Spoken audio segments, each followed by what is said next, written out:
Hello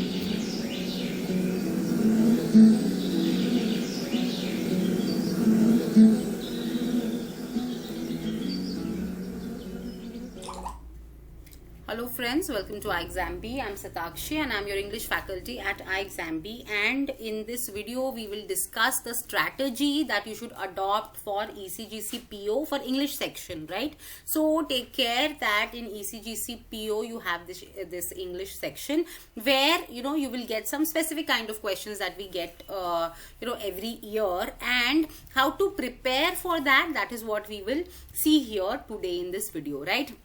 Now first friends, we should understand that on what areas are the question asked, right? Firstly, questions can be either grammar based, right, or they may be reading based, as in you have to apply your reading and comprehending skills. And having said that, you get reading comprehension, and you have to understand that in reading comprehension, not only reading is important, but comprehending is as important as reading. All right, so you should be able to understand what you are reading, right? And then vocabulary questions can be asked based on vocabulary. Now these are the main broad areas. Apart from these, do not forget to cover idioms and phrasal verbs, and also your context based questions are also asked. What does that mean?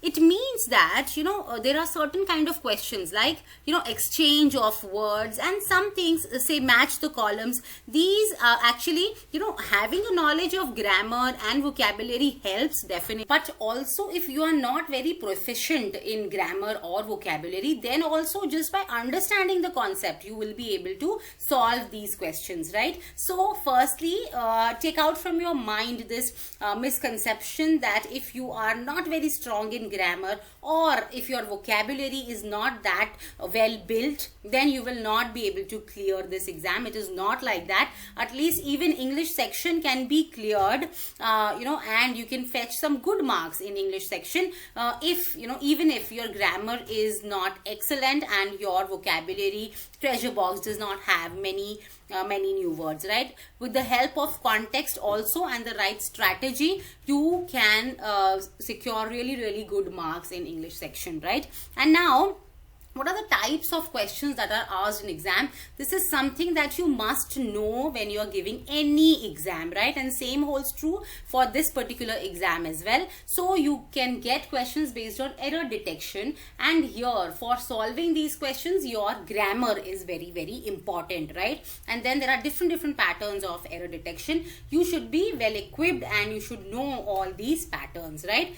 Then fill in the blanks. Questions based on fill in the blanks will definitely be asked, and even for fill in the blanks we have different patterns that we can expect in our ECGC PO exam, right? Then para jumbles or sentence rearrangement, this also will definitely come 100%. So make sure that you practice a lot of these questions. And one very good feature of iExamB mocks is that once you attempt iExamB mocks, you can always choose to pick certain type of questions and then submit the mock only by attempting those few questions. Like suppose if you want to say practice para jumbles or sentence rearrangement, then attempt a particular mock test and only the questions based on para jumbles. You can submit it, see your evaluation, right? And then after that, some other time if you are trying to study some other topic, then you can reattempt the same test, right? And then suppose if you want to practice reading comprehension, then practice reading comprehension and maybe once again para jumbles, because you've already done that, right? So this reattempt option with the iExamB mocks is really good. You should definitely try it, and you can earn these mock tests at iExamB using B Rupee, and that B Rupee you will get with spending more and more time at iExamB website. So you can attempt some mocks, you can download PDF, and then you will have that B Rupee. So the more that you take from our website, the more money or the more B Rupee you will have, and you can use it, right? Now moving on, sentence improvement is very important. There is also a high chance, around 80% chance, that sentence improvement questions will be seen. There are different patterns, but then the conventional pattern where a sentence is given and the incorrect part, the grammatically incorrect part is highlighted, and you have to replace that part, improve that part, that option, to choose the correct option that you can expect, right? Then word swapping or exchange, this also is expected to come, 70 to 80% chance, right? Close passage will definitely come.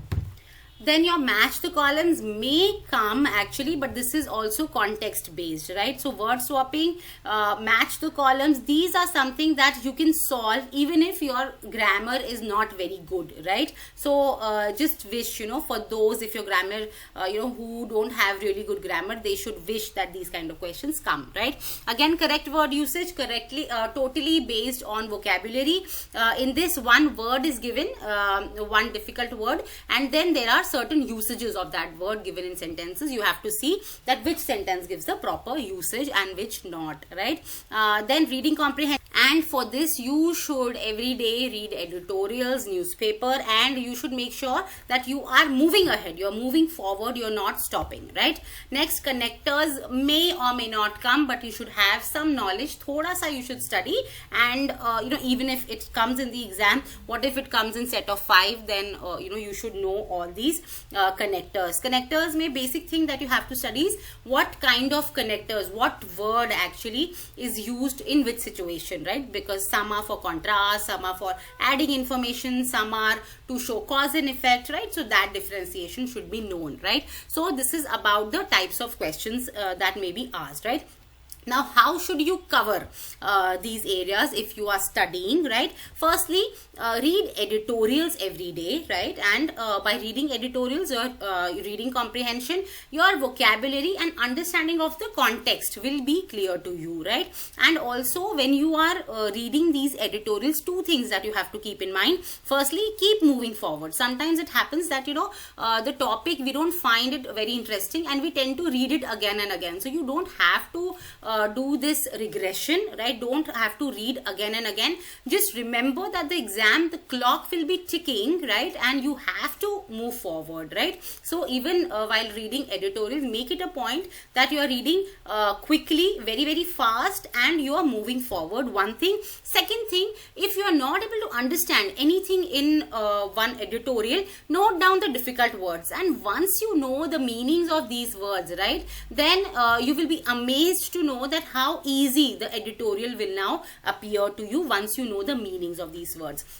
So the only thing that makes the editorial very difficult is actually the vocabulary, right? So once you have those words and their meanings in hand, then understanding a passage is a piece of cake, right? Now next is you should cover the grammar. If you are actually following our course, we cover it through our videos. But if you don't want to take any course, if it is something like this, you want to study on your own, then even, if you're following grammar books, just make sure that you don't get very much deep into it, right? As in, you don't have to study the types of nouns, types of pronouns, all these things you don't have to study. You have to study only, selected parts. So since the time is less, you have to make sure that you make the best of your time, right? So only study the rules from the grammar book and some of the basics. Don't get deep into the types, right? That will only end up wasting your time, right? And once you know the grammar, all the rules are in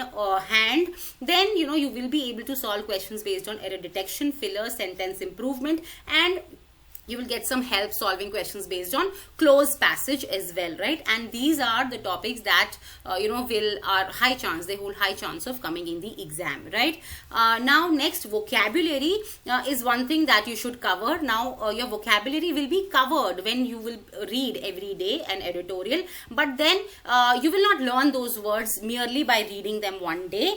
So you have to use those new words that you have learned, and also you should know their synonym, antonym, and relate those words to someone or something. I always give the example of meticulous, where if you want to learn the meaning of this word meticulous, it means that someone who pays attention to details, right? So if your mother or anyone in your family cooks dal and the person is actually putting dhania garnish and also giving it a hing tadka and everything. It means that this work has been done very meticulously. So you can say that my mother makes dal very meticulously, right? So this is actually the way to remember new words, right? And also you can use some flashcards where the word is written in the front and meaning at the back. So you will be able to, once you see the word, you should know that what is the meaning, and if you don't know, you can always flip it to the other side and see the meaning, right? So this is how you should cover your syllabus, right?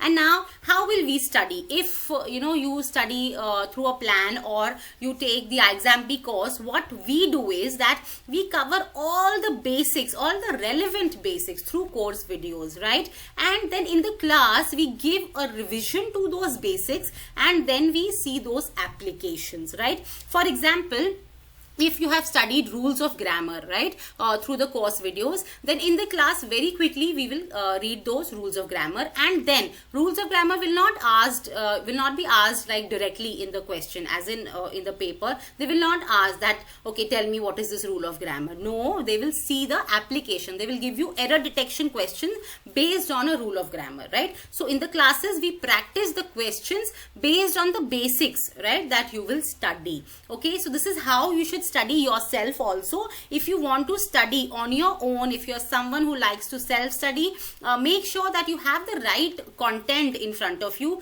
Don't dwell deep into grammar books. No need to buy very thick grammar books where everything is explained in depth. It is not required actually. What you need is to know the basics, to know the rules, and basically the rules are parts of speech, right? And some differences between the tenses, tense rules, etc., right? And then their applications based on, say, fillers and questions like error detection. Practice the application, right? And definitely practice the mocks that are at ECGCP. You can earn the B rupee by spending more and more time on our website, and with that you can attempt more tests. Okay, so this is all for the video, friends. Do subscribe to our channel and press the bell icon. If you have any doubts, you can visit our website or write to us at hello@ecgcpo.com or call us at the number given on the screen.